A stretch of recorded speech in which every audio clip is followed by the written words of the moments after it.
Hey guys, it's Noble996, and it's good to be back again, I guess. It was only a week, better than a month like it was last time. But today, I'm going to give you guys a deck profile of Kozmo. Now, I know pretty much everyone is doing this, and with the new support, it's going to be fucking disastrous, this TCG. And that, coupled with the fact that apparently we're getting Cyber Dragon Infinity and Breakers of Shadow in January. Well, fuck that. Well, fuck everything then. So yeah, that was pretty big news. Anyway, I didn't want to dwell on that. Right now, I want to get into the deck profile. So Kozmo, when it first came out, was a good deck.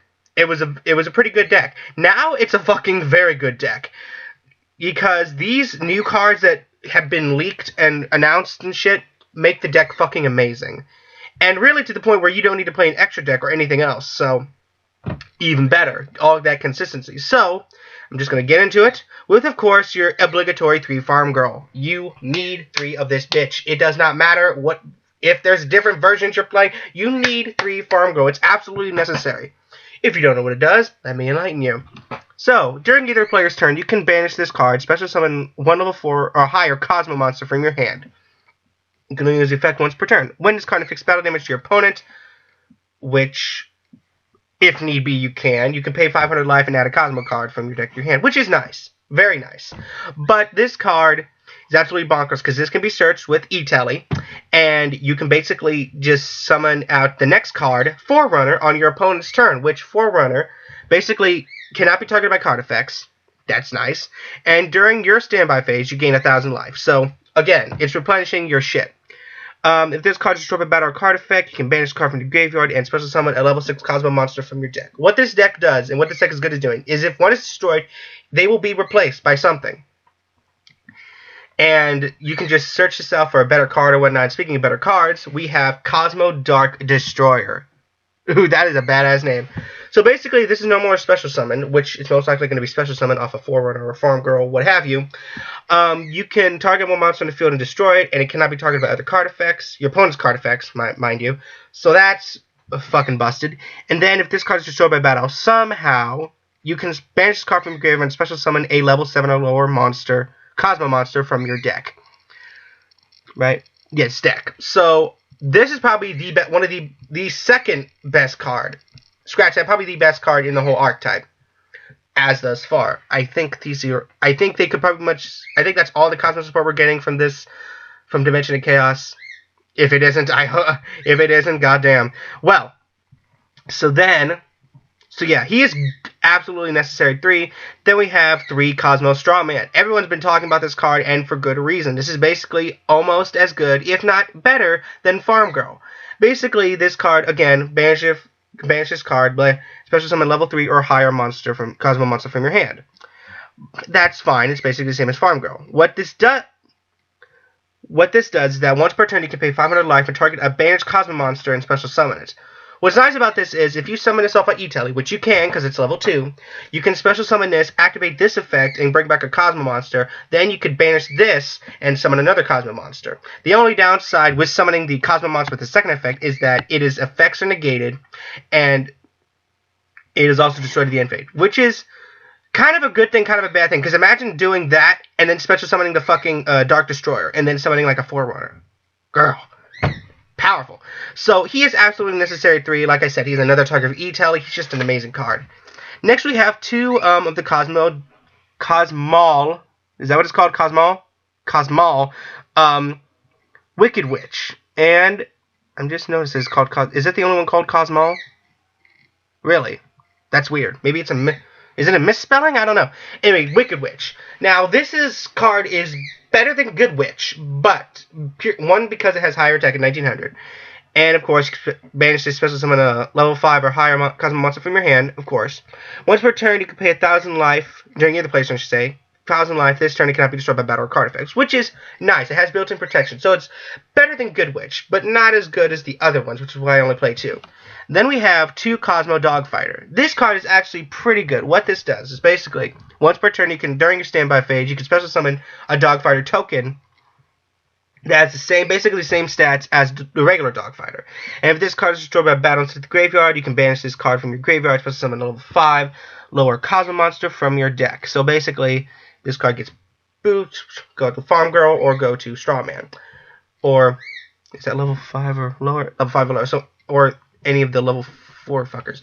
So, this card, again, is pretty good. It has massive attack power because, again, it's getting the token, so that's 4,000 automatically. So if you get this out first turn, whoo, you're in good shape. So, but it's not the best card, I don't think. It's probably the weakest out of, no, one of the weakest out of the ships. So he's only good at 2, in my opinion. Then we have one Kozmo Good Witch. Again, does the same thing as Wicked Witch. It has a Book of Moon effect, which is nice, but it's not too important for the deck. If we had more Kozmo monsters, in fact, I'd probably cut her out entirely, because she's not the best, I don't think.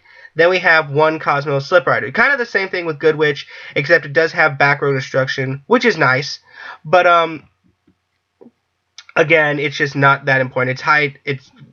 Honestly, I would much rather go for Forerunner or Dark Destroyer. You know, he's not the most important one. But if I need, but there's a pesky spawn trap I need, I can always bring him out. So, yeah. Just good to have one, in my opinion. Then we have one Honest. Now, the reason I'm not playing 2, as you can now, because now that the deck has included, you know, the dark stuff, the Star Wars-esque stuff, I guess, that, you know, there's not as many lights as we're playing as many as darks. So, so if I had 2 Honest, it'd probably just be a little bit clunky. So, 1 is good for me. Then we have, of course, 3 Kozmo Town. You need this at 3, obviously. Basically, you can target a banished Kozmo monster from the graveyard, return it to the hand, and just recycle shit. So, recycle Farm Girl, recycle Straw Man, recycle any of your ships, really nice. But you lose life points equal to 100. You know, that's fine, because Forerunner increases your life, so that's alright. And then you can reveal any number of Kozmo monsters in your hand, shuffle them into the deck, and draw cards equal to the number. Basically, you get a permanent magical mallet, which I like. It's good, because sometimes you can break with this deck, especially if you don't get Farm Girl or Straw Man first turn. So it's really nice. And if this card is destroyed in the field zone by card effect, you can add a Kozmo card from your deck to your hand. So basically, if it's destroyed, it replaces itself. Love that. Then we have 3 Upstart, because we do a lot of special summoning, so it's better than Duality, and it's just a lot faster. Then we have Emergency Teleport, obviously, to get our Farm Girls and our Strawmans out in the field as fast as we can, as quick as we can, because they are the basis for our combos. And then we have 3 Mystical Space Typhoons, obviously for backward destruction, like I said. I think these are better than running more Slip Riders, because Slip Rider, of course, takes monster space, and, you know, in a deck like this, I get, most people argue, you know, you want to play a lot of monsters, but, you know, with so many better cards that can end the game quickly, you don't really need to, at least in my opinion. Then we have 1 Raigeki, because it's Raigeki. What are you going to say? Then we have 3 Storming Mirror Force, which, if I had any, I wish I had this. Wish I had this card, because it's so much better than Mirror Force, and, you know, it's just so good. Then we have a Compulse, a Bottomless, Torrential, Warning, and a Vanity's Emptiness.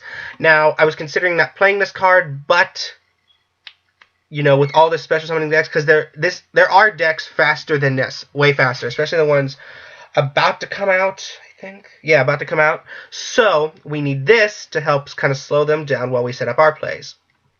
So yeah, guys, no extra deck, like I said before. That is my Kozmo deck profile. Please tell me what you guys think in the comments below. Like, dislike. The fact that you acknowledge my video makes me feel like I'm in the Land of Oz or something. I don't know. Insert cheap Wizard of Oz joke here. So, guys, I hope, anyway, holy shit, I just noticed the high for Farm Girl. Holy shit. Oh my god. $125. Average is $89.99. That is ridiculous. Was it $40, $50 when the original Cosmos were out? This shit ain't even out yet, and it's already pushing at high $129. I'm just curious, what are the other cards? Okay, that's like $130. That's like one of the better cards in the deck. And this has no price, obviously, neither does Let's try this. 10? Wow, and that ain't even that good of a card. So, let's see, 130, because that's understandable. Kozmo Town, 155. I'm just curious. 30, well, that's always kind of a bit expensive, with Ritual Beast and all that, so I can understand that. How much is this card? 30, well, yeah. 44, 275. Good. That's still an average of 23.29. Wow. With all the common reprints it's had. Okay, so after looking at that, I realized I'm never going to build this deck in real life. Until it becomes dead on arrival. So, anyway, guys, that's going to be it for me today. This has been Noble996, and I will see yins later. Peace!